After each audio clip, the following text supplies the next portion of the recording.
Welcome to Misty Biology. Let's learn something new. Here in this video, I will discuss about the types of vaccines, how they produce and various characteristics of any kind of vaccines. Okay, I will also discuss here the advantages and disadvantages of using any kind of vaccine, and we will see some examples of these vaccines.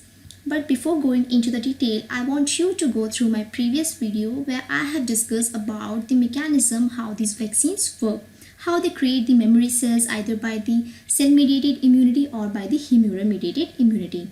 Because these memory cells are very important, because these memory cells protect us from future infection. So this is very important to know how these memory cells are created. So please go through that first. Okay, so let's get started here. We will see the various types of vaccines here. This is inactivated vaccine, live attenuated vaccine, conjugated, toxoid, recombinant vector vaccine, subunit, RNA and DNA vaccine. These are various vaccines. We will go through each one of them, okay, in detail. So first let's see the whole organism vaccine. As the name suggests, whole organism, that means the entire organism we are using. If I talk about the bacteria, virus or any kind of pathogen, we are taking the whole bacteria here, okay, or the whole virus. That means we are just not taking the fragment or a component of that bacteria or the RNA or DNA. We are taking the full bacteria or virus or any pathogen, right? So here this whole organism vaccine here, it is further divided into inactivated and live attenuated vaccine. Here this inactivated, or we can say the killed vaccine, they are produced by various methods, and since they are inactivated, that means they cannot replicate inside the host cell. Okay, but still they are intact to cause the immune response when they enter into the host cell. Okay, and here this live attenuated, since they are live attenuated means the living, and attenuated here is the weakened form. That means we are using the weakened form of the bacteria, virus or any pathogen that when enters inside the host cell, they cannot cause the pathogenicity, but still they can provoke the immune response. Okay, there are some advantages and disadvantages of using these live attenuated and the inactivated vaccine. We will look into that in my future slides. Okay, so let's see here how these inactivated vaccines are produced. These can be produced by heat, radiation or chemical. Okay, these are various methods how we can do the inactivation of any pathogen. And here in the chemical, we can use the formaldehyde or formalin chemical to inactivate the pathogen. Okay, and here are some examples. From the exam point of view, these examples are very important. The example here is the polio, that is inactivated polio virus, rabies vaccine, Japanese encephalitis vaccine. These are very important. Okay. Now next is this live attenuated vaccine. Here this live attenuated vaccine, it provides continuous antigenic stimulation which gives sufficient time for memory cell development. Because in case of this live attenuated, the bacteria or virus, they grow for a transient period of time, and at that time they stimulate the body to generate more and more number of memory cells. Okay, and here this live attenuated vaccine, it can be produced either by this chemical mutagenesis, where we use the chemical to create the mutations, and that mutation is created in the gene which are important for the replication and pathogenesis of the bacteria or virus. Okay, and the second method here we are using is this growing the pathogen under the abnormal culture condition for a prolonged time. Because when we are growing the bacteria or virus in an abnormal culture condition, and that too for a prolonged time or for a long time, that means that bacteria at that time that will be adapted to grow in this abnormal culture condition. And then if we transfer these bacteria or virus into the normal host at that time, what happens, they cannot replicate and they cannot cause the pathogenesis in that host. And this is what we want. We just want bacteria which are entering inside us, they cannot replicate, but still they still can stimulate the immune response. Okay, and this can be accomplished by this second method. And the third method here is the repeated passaging. How this repeated passaging work, let's see. Here the passaging or cell passaging is the transfer of the cells from previous medium to a fresh medium. Okay, and here this cell passaging is occurring through different hosts. That means through different hosts we are doing the cell passaging. And here after so many passaging, then those cells will no longer will be able to replicate in human cells, but it still can provoke the immune response, and that is very important. Okay, so here are some examples of this live attenuated vaccine for this measles, mumps, rubella, or the MMR combined vaccine, varicella, chickenpox, influenza, which can be given by this nasal spray, rotavirus, and poliovirus, that is oral poliovirus vaccine. These are various examples of these live attenuated vaccine. Okay, now let's see the difference between the killed vaccine and the attenuated vaccine. If I talk about this immune response, then this is very poor in case of this killed vaccine, and it is strong in case of this attenuated vaccine. The agent which we are using here in case of this killed vaccine, we are using the killed organism or totally the inactivated, using either by heat, chemical, or by radiation. But in case of this strong attenuated vaccine, generally less virulent, or we have seen that we are using the weakened form of the bacteria or virus. Here this less virulent means the less dangerous form of the organism we are using here. Booster doses are not required in case of this attenuated vaccine, but in case of this killed vaccine they are generally required. And the next is this adjuvant. These adjuvants are immunological agent that when added to antigen, they enhances the immune response, and that adjuvant is required in case of this killed vaccine. But in case of this attenuated vaccine, they are generally not required. So here we can see these are the advantages of using this attenuated vaccine. Generally the immune response is very strong, booster doses are not required, adjuvant is not required. So these are the advantages of this attenuated vaccine. If I talk about this safety concern, generally this killed vaccine is considered as more safe because they are inactivated. That means they cannot replicate inside the host cell.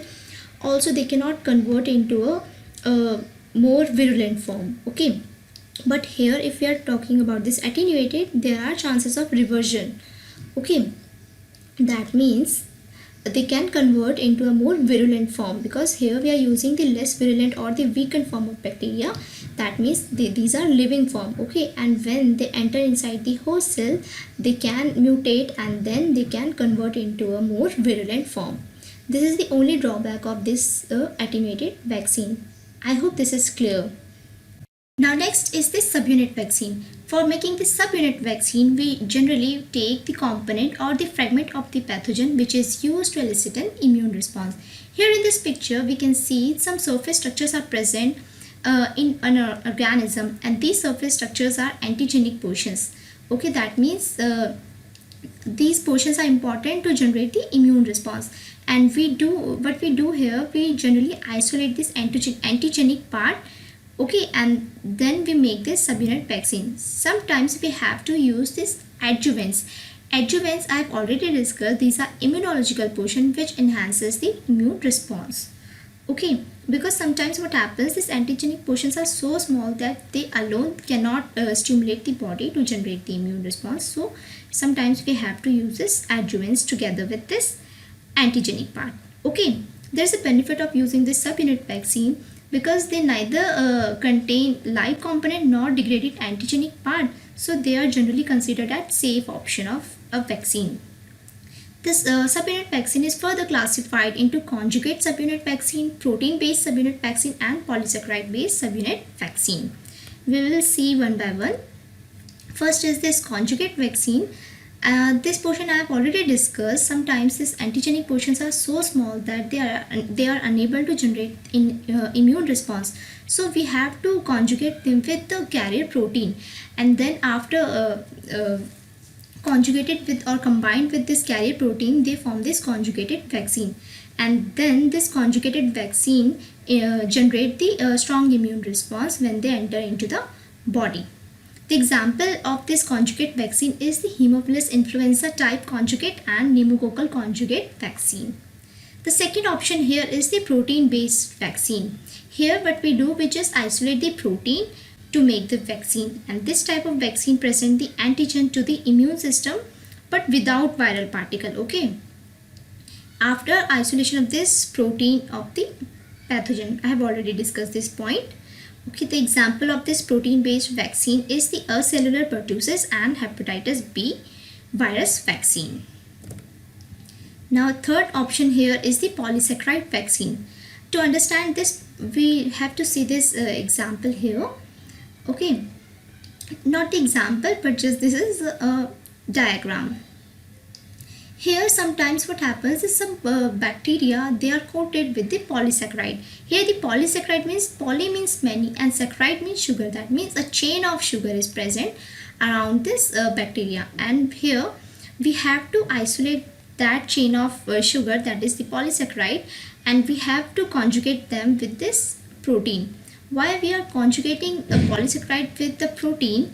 Because what happens, this polysaccharide is poorly immunogenic. That means when they enter inside the body, they do not stimulate the body to generate the immune response, enough immune response. Okay, so we have to conjugate them with the protein, and then they form the conjugate portion.